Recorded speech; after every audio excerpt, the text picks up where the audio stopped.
Peuple du Burkina Faso, concitoyennes, concitoyens de l'intérieur et de la diaspora, amis du Burkina Faso, rarement dans son histoire, notre pays a été autant confronté à l'adversité. Voilà maintenant plus de 6 ans que notre peuple vit sous le joug d'un ennemi qui a réussi, par ses méthodes cyniques, lâches et perfides, à faire douter notre peuple au point d'ébranler les valeurs qui ont fait son histoire et sa renommée. Je voudrais me recueillir sur la mémoire des hommes et des femmes, civils comme militaires, dont le sang a mouillé le sol de notre patrie dans cette lutte que nous menons de façon acharnée.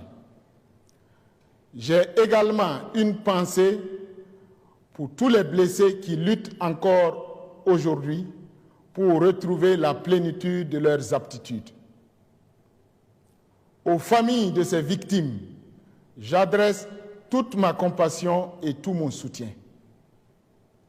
Au nom de leur sacrifice, j'affirme mon engagement et celui de tout le mouvement patriotique pour la sauvegarde et la restauration MPSR à toujours faire obstacle à toute velléité de détournement du processus de refondation de notre nation, appelé par le peuple de tous ses vœux depuis bientôt une décennie. Aux combattants au front et à tous ceux qui veillent quotidiennement sur la sécurité et l'intégrité du Faso, je vous adresse mes encouragements et ma sympathie. À vous tous, agents du public, travailleurs du privé et partenaires du Burkina Faso, je salue vos efforts pour le développement de notre pays et vous adresse mes vifs encouragements.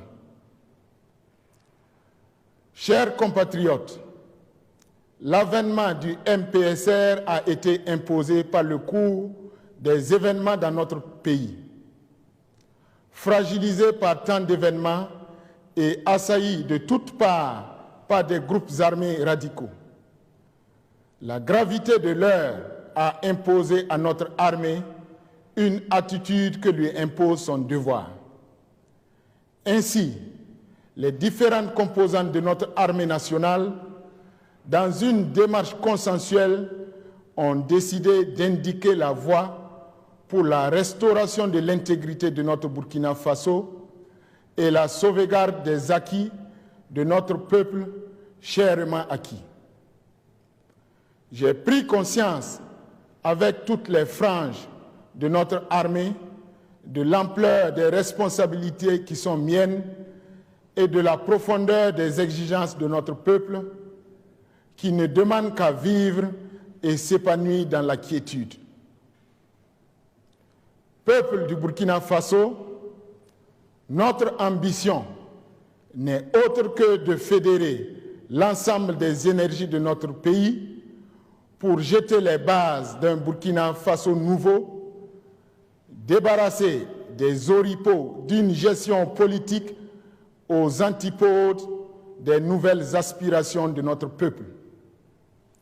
Notre agenda est unique et il est clair: la sauvegarde de notre peuple et la refondation de notre nation. Les indicateurs de mesure de la réalisation de cet agenda demeureront le niveau de restauration de l'intégrité du territoire et la qualité des actions entreprises pour la refondation de notre nation. Je vous donne la ferme assurance que notre engagement n'a aucunement pour but de rétablir un ordre quelconque, mais s'inspire de l'ensemble des exigences légitimes du peuple burkinabé. Chers compatriotes, nous tenons là une grande opportunité pour réconcilier notre peuple avec lui-même et déclencher sa marche triomphale vers l'horizon du bonheur. C'est pourquoi je m'engage à convoquer les forces vives de la nation pour convenir d'une feuille de route qui aura pour but de projeter et réaliser le redressement voulu par tous les Burkinabés. Un redressement dans lequel le cultivateur qui n'a rien récolté la saison dernière, ou celui qui a assisté au vol de son bétail, ou encore les femmes, chefs de ménage qui peinent à nourrir au quotidien leurs enfants, seront pris en compte. Je serai à l'écoute de toutes les femmes et de tous les hommes, de tous les patriotes qui s'engageront honnêtement et de façon sincère et désintéressée à l'édification d'un Burkina Faso prospère et paisible. En prélude à cela, j'ai entamé des concertations avec certaines composantes de la nation, y compris avec les personnalités du régime sortant, afin de dégager les grandes lignes qui nous conduiront à terme vers des décisions consensuelles et inclusives pour la refondation et la restauration d'une paix durable. D'ores et déjà, je mets en garde tous ceux qui ne seront guidés que par leurs intérêts égoïstes, que je serai intraitable face aux actes de trahison des aspirations de notre peuple. Les fondements de notre nation seront sauvegardés et les dossiers engagés sur le plan judiciaire souverainement conduits par les autorités ayant reçu compétence à cet effet. Lorsque les conditions seront réunies selon les échéances que notre peuple aura souverainement définies, je m'engage à un retour à une vie constitutionnelle normale. Concitoyennes, concitoyens, burkinabés de la diaspora, si les priorités sont nombreuses, il est clair que la priorité principale demeure la sécurité. Il nous faut en effet réduire significativement les zones sous influence terroriste et les impacts de l'extrémisme violent en redonnant aux forces de défense et de sécurité, ainsi qu'aux volontaires pour la défense de la patrie, la volonté de combattre et d'aller encore plus à l'offensive avec des moyens adéquats. Ceci est un préalable indispensable au retour progressif de l'administration publique et à la réinstallation des personnes déplacées internes dans leur village d'origine. Au-delà des indispensables moyens logistiques, il nous faudra faire appel aux valeurs qui ont fait de notre peuple ce qu'il est. Aucun char, aucun avion de chasse, aucune arme ne vaut l'amour pour la patrie. Ma conviction est faite que c'est cet amour qui fera la décision et qui nous fera gagner cette guerre.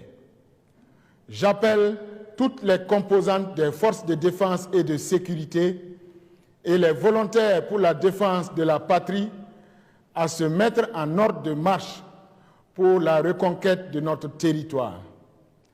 Dans l'union et la cohésion et avec le soutien de tout le peuple burkinabé, j'ai foi que nous relèverons ces défis. Amis du Burkina Faso, en ces moments particulièrement difficiles pour notre pays, le Burkina Faso a plus que jamais besoin de ses partenaires.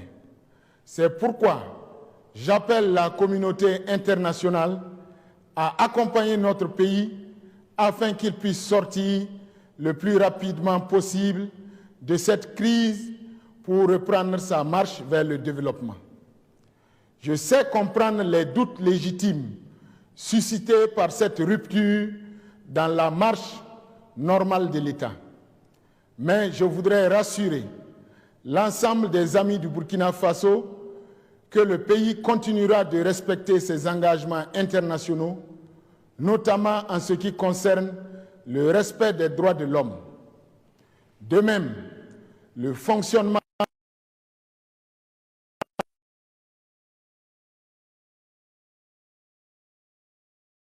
Faso, la tâche qui nous attend est immense. Heureusement, elle n'est pas seulement mienne, elle est surtout nôtre.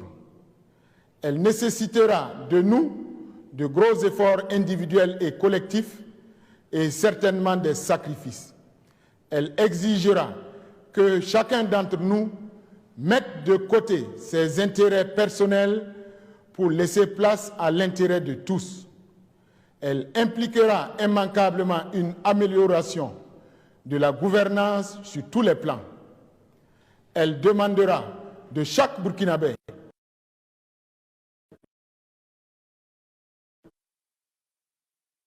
courage, désintéressement et détermination. Courage pour faire face aux épreuves liées à ce type d'épopée, désintéressement pour faire du sacrifice pour la patrie un sacerdoce, et détermination pour poursuivre le chemin malgré les difficultés. Le moment que nous vivons est une opportunité pour notre peuple de se remettre debout et de regarder l'avenir droit dans les yeux. Nous devons la saisir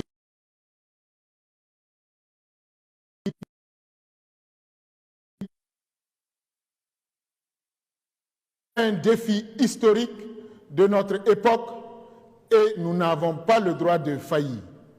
Chers compatriotes, main dans la main, recouvrons la force, la détermination qui découle de la fierté de chanter notre hymne national, l'hymne de la victoire, dans une intégrité et une dignité retrouvées.